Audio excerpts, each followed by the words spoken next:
انداز یونانی طرز تحریر سے بہت مشابہت رکھتا ہے، اور شہنشاہان ایران کا یہ جو عظیم شاہی خاندان ہے یہ بھی اصل میں صدیوں پہلے باہر سے ہجرت کر کے ایرانی علاقوں میں آ کر آباد ہوا تھا۔ اس اہم انکشاف پر سکندر دل سے بے حد متاثر ہوا اور ان زرتشتیوں کو دوبارہ مخاطب کر کے دلچسپی سے کہنے لگا، اگر واقعی یہ بات سچ ہے تو پھر میں یہ سمجھتا ہوں کہ یونانیوں اور ایرانیوں کے مابین لازماً کوئی نہ کوئی گہرا اور قدیم رشتہ ضرور ہوگا، لیکن تم مجھے یہ تو بتاؤ کہ ان زرخیز سرزمینوں میں یہ ایرانی آخر بنیادی طور پر آئے کہاں سے تھے اور ان کا اصل وطن کون سا تھا؟ سکندر کا یہ سوال سن کر پجاریوں نے تاریخ کی پرتیں کھولتے ہوئے بتایا، اس موجودہ سرزمین پر آنے سے پہلے یہی ایرانی یہاں سے بہت دور سرد اور دور دراز کے برفانی علاقوں میں رہا کرتے تھے، اور وہاں ان کی پاکیزہ زندگی کی وجہ سے الوہی طاقتوں سے انہیں بہت زیادہ قرب حاصل تھا۔ جب اس برفانی وطن سے آگے نکلے تو وہ بڑے پیمانے پر اعلیٰ نسل کے گھوڑے پالتے تھے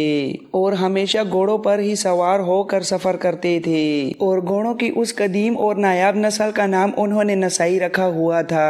اس کے ساتھ وہ مختلف دانتوں کو پگھلانے اور ان سے ہتھیار و اوزار بنانے کے کام میں بھی بڑی مہارت رکھتے تھے۔ یہ قدیم ایرانی قبائل جب اپنے پرانے وطن سے مجبوراً نکلے تو وہ سخت باختر اور پارتھیا کے علاقوں سے گزرتے ہوئے مسلسل آگے بڑھتے رہے، یہاں تک کہ وہ زمین بند سمندر یعنی جھیل کیسپیئن کے ارد گرد کے وسیع علاقوں میں آ کر آباد ہو گئے۔ ان ہجرت کرنے والے قبائل میں سے ایک قبیلے کا نام ماد اور دوسرے کا نام پارسا تھا، اور پھر جس خطے میں وہ مستقل طور پر آباد ہوئے انہوں نے اپنی نسبت سے اس کا نام پارسا رکھ دیا۔ وہاں کی بلند سطح مرتفع ان کے مویشیوں کے لیے بڑی شاداب اور اچھی گھاس پیدا کرتی تھی، جس کے سبززاروں میں وہ اپنے گھوڑوں کے بڑے بڑے غلے چرایا کرتے تھے۔ وقت گزرنے کے ساتھ ساتھ اسی پارسی قبیلے کی مرکزی قیادت کا منصب ہخامنشی قبیلے کو حاصل ہوا تھا۔ ان پجاریوں نے سکندر کے سامنے یہ تاریخی حقیقت بھی عیاں کی کہ ہخامنشی قبیلے میں سب سے ممتاز حیثیت کوروش کو حاصل تھی، جسے خود یونانی اپنی زبان میں سائرس کہتے ہیں۔ انہوں نے سکندر کو تفصیلاً بتایا کہ کس طرح عظیم فاتح کوروش نے پہاڑی علاقے کے جنگجو مادی قبیلے پر مکمل غلبہ پایا اور پھر اپنے سواروں کے ساتھ ہر میدان میں فتح کے پھریرے اڑاتا ہوا مغربی سمت سے آگے بڑھا اور بحیرہ روم کے ساحلوں تک کے تمام علاقوں کو زیر نگی کر لیا۔ وہ زرتشتی پجاری جب یہ کہتے ہوئے خاموش ہوا تب سکندر نے گہری سوچ سے ابھرتے ہوئے اسے مخاطب کر کے پوچھا، کیا کوروش نے کبھی یونانیوں اور ان کے تہذیبی رویوں سے متعلق بھی اپنے خیالات کا اظہار کیا تھا؟ یہ سن کر بوڑھا زرتشتی پجاری ہلکا سا مسکرا کر کہنے لگا، عالیجاں، میں نے اپنے بزرگوں سے سنا ہے کہ شہنشاہ کوروش یونانی شہریوں کے انوکھے طور طریقوں کی ہنسی اڑایا کرتا تھا۔ وہ اکثر طنزیہ انداز میں کہا کرتا تھا کہ یہ یونانی لوگ روزانہ ایک جگہ جمع ہو جاتے ہیں جس کا نام انہوں نے منڈی رکھا ہوا ہے، اور وہاں سے اپنی روزمرہ کی خوراک حاصل کرتے ہیں۔ ان کا بنیادی کام ہی یہ ہے کہ وہ آپس میں بحث و تکرار کریں، جھوٹ بولیں اور جو کچھ بھی کھاتے ہیں اس کی قیمت ادا کریں۔ حالانکہ ہماری روایات کے مطابق قوم میں خوراک ضرورت مندوں کو مفت دی جاتی ہے، اس طرح سرے عام فروخت نہیں کی جاتی۔ سکندر پجاری کی یہ بات سن کر ایک بار پھر اسے مخاطب کر کے کہنے لگا، کیا تم مجھے بتا سکتے ہو کہ اس ہخامنشی خاندان کے بانی کوروش کا مقبرہ اب اس وقت کس طرف ہے اور وہ کہاں واقع ہے؟ جواب میں بوڑھا زرتشتی پجاری سکندر کی آنکھوں میں دیکھتے ہوئے کہنے لگا، شہنشاہ معظم کوروش کا وہ تاریخی مقبرہ یہاں سے کچھ دوری پر بلند پہاڑیوں کے دامن میں برہنہ اور گھنے درختوں کے سائے تلے ایک چھوٹی سی ندی کے کنارے پر واقع ہے۔ یہ مقبرہ صدیوں پہلے بڑے پتھروں سے تعمیر کیا گیا تھا اور اب زمانوں سے سورج کی تپش میں جلتے رہنے اور وقت کے ساتھ بوسیدہ ہونے کی وجہ سے اس کے پتھروں نے سنہری رنگ اختیار کر لیا ہے۔ کوروش کے لیے سکندر کے دل میں ایک خاص احترام اور دلچسپی پیدا ہو گئی تھی، لہٰذا وہ ان پجاریوں کی طرف مخاطب ہو کر کہنے لگا، کیا تم لوگ مجھے کوروش کی قبر پر لے جا سکتے ہو؟ اس پر وہ زرتشتی پجاری فوراً تیار ہو گئے۔ سکندر اور اس کے سالاروں کو ساتھ لے کر وہ قریب ہی موجود کوروش کی قبر کی طرف بڑھے۔ یہ قبر ایک اونچے چبوترے پر واقع تھی۔ سکندر اس چبوترے پر چڑھا اور سب سے اونچی سیڑھی پر بیٹھ گیا۔